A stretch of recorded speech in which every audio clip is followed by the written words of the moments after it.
Hello and welcome to my presentation. Today I'm going to talk through my monitoring and recovery athlete pack designed for a professional Irish Rugby Union tight head prop. Across this presentation I'll outline the demands of the position, explain the monitoring tools used to assess player readiness, and describe the evidence-based recovery strategies needed to maintain performance across a full competitive season. All approaches are supported by current scientific literature and linked to applied practice in elite rugby environments. To give you a quick overview of what I'll be covering, I'll begin with a needs analysis of the tight head prop, looking at positional demands, training load, and competition schedule.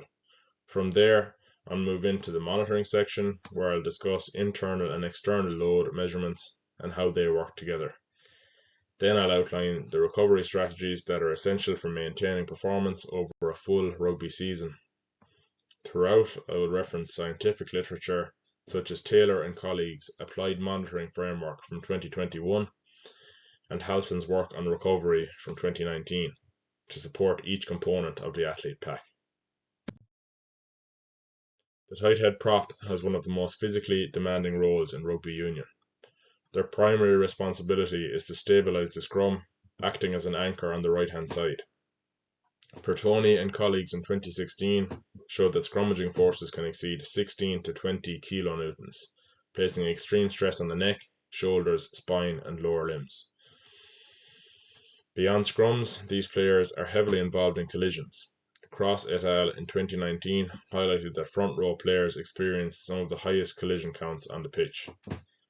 Although their total running distance is lower than other players, they complete frequent short accelerations, tackle involvements, ruck entries, and repeated bouts of maximal effort in close contact situations.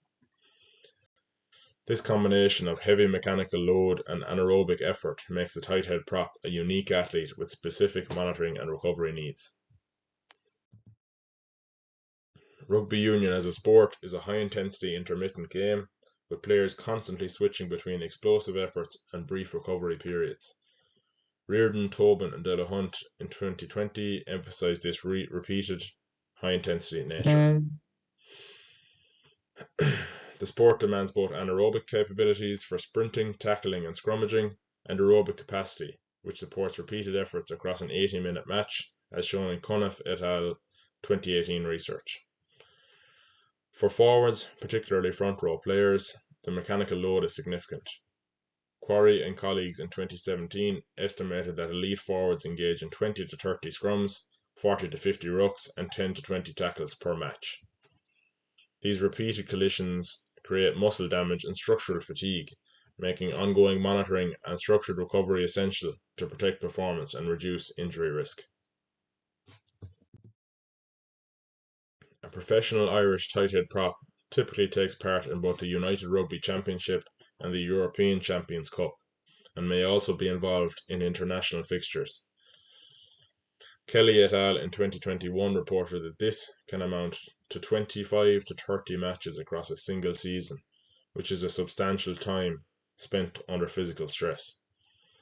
Training loads are also significant. Fitzpatrick and colleagues in 2019 found that weekly internal load, measured using session RPE, often surpasses 1000 to 1200 arbitrary units.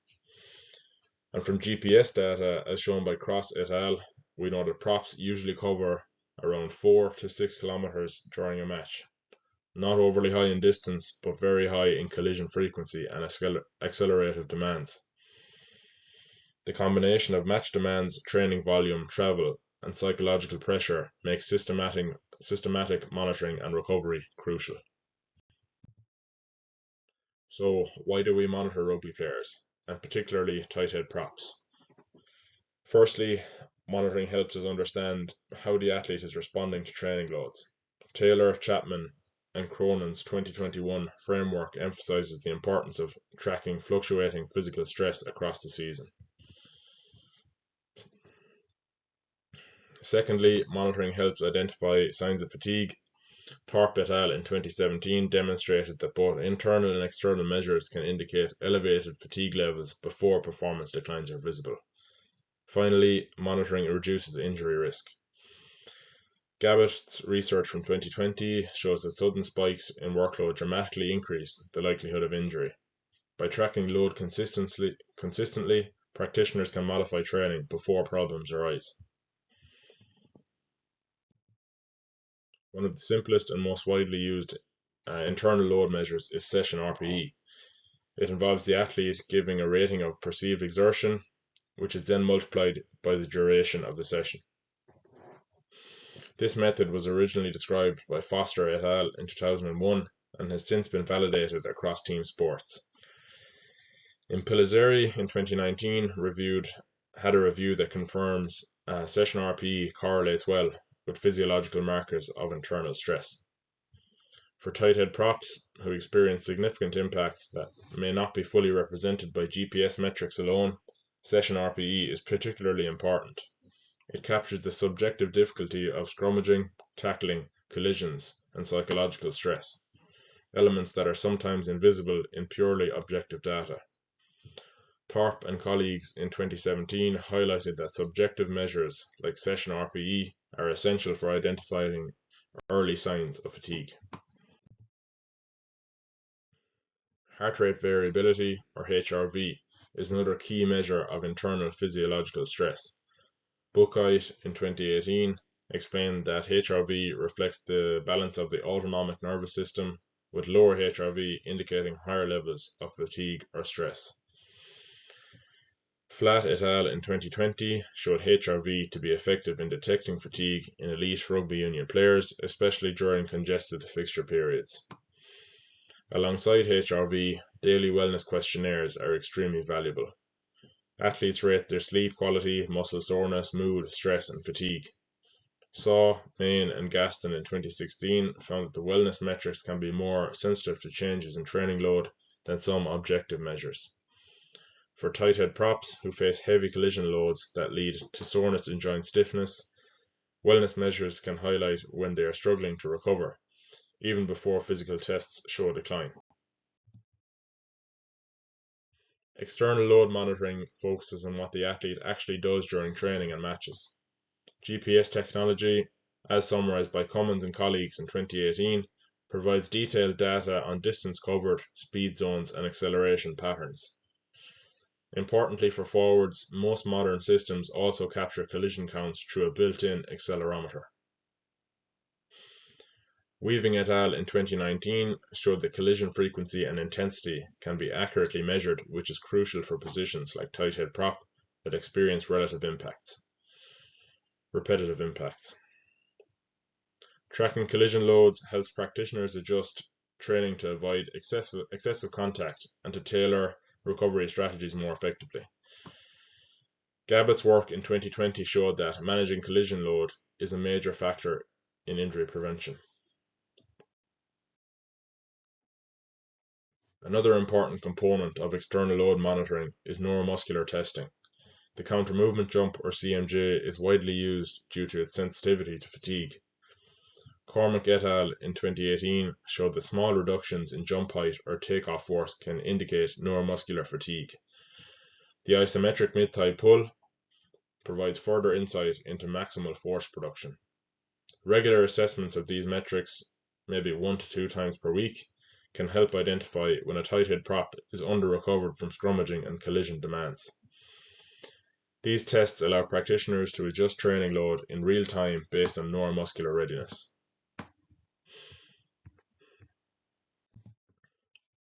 Although each monitoring tool is useful individually, the best practice is to combine them. Taylor, Chapman, and Cronin in 2021 emphasized that multi-factor monitoring systems give the clearest picture of athlete readiness.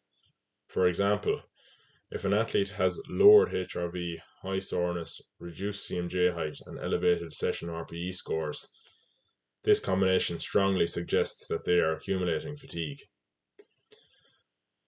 Individual measures can be misleading on their own, but when trends across tools align, practitioners can make confident decisions. Williams and colleagues in 2020 highlight that regular multidisciplinary discussions between coaches, strength and conditioning staff, medical staff, and sports scientists ensure that data leads to effective load management and recovery planning. Moving into recovery strategies. The foundation starts with nutrition, hydration, and sleep. Nutritionally, props require high energy and protein intake due to repeated muscle trauma. Jaeger et al.'s 2017 position stand recommends 1 to 1.2 grams of carbohydrate per kilogram per hour in the immediate recovery window after a bout of performance, along with 20 to 40 grams of high-quality protein. Close et al. In 2019 showed that timely carbohydrate and protein intake enhances muscle repair and reduces soreness following intense exercise. Hydration is also essential. Soka and colleagues in 2019 outline that dehydration negatively affects thermoregulation, cognition, and physical output. Finally, sleep is arguably the most important recovery tool. Fullagar in 2018 showed that poor sleep reduces performance, impairs immune function, and slows adaptation.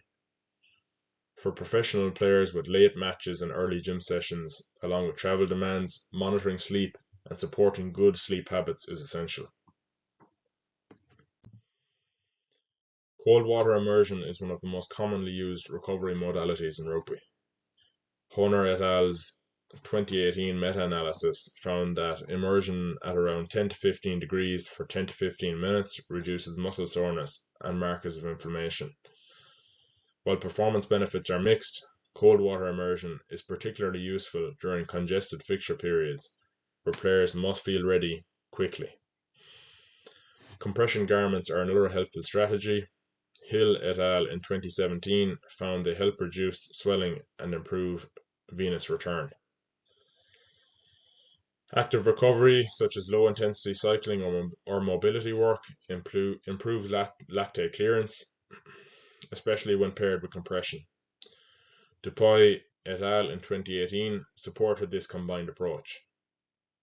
Massage and soft tissue therapy, although offering only small performance benefits, according to Poppendick in 2016, significantly can improve perceived recovery and help manage chronic tightness in the neck, shoulders, and lower back, areas that are heavily stressed as a tight head prop. Recovery is not just physical. Psychological recovery is just as important. Mental fatigue can negatively affect decision making and technical execution. Burr and Morgan in 2018 highlight the importance of psychological skills training for managing stress and maintaining mental resilience. Techniques such as mindfulness, breathing exercises, and controlled relaxation can help players recover mentally after high-pressure matches. Recovery should also be periodized across the season. Halson in 2019 emphasizes that recovery must be strategically matched to training periodization. Early week interventions typically focus on restoring physical function after matches, while late week recovery prepares the player for the upcoming fixture. Monitoring data helps determine which recovery methods should be emphasized at different times throughout the season.